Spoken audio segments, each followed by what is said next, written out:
Something About Grandma by Tania De Regil and read to you today by Gammy.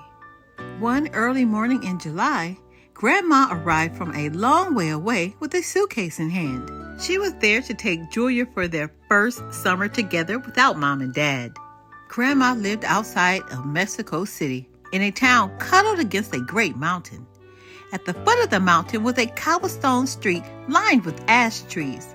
And at the end of that street, a pink bodega villa crawled all over a little old house, Grandma's house.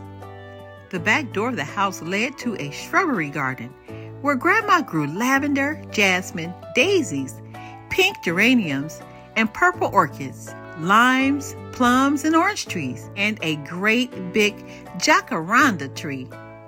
At Grandma's, everything seemed different, and everything was new to Julia. In the morning, Grandma brought sweet sugar bread from a woman who carried it in a basket on top of her head.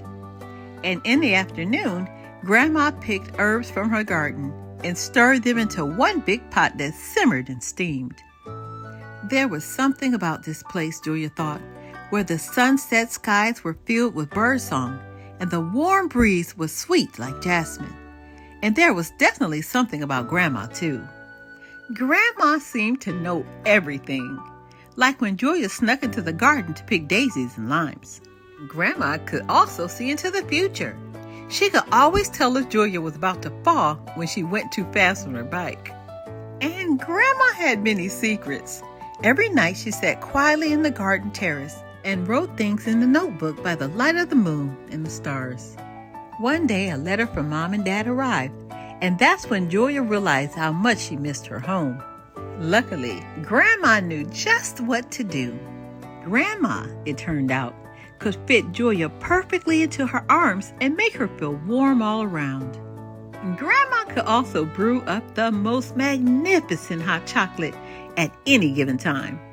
Grandma knew all the best tricks and games.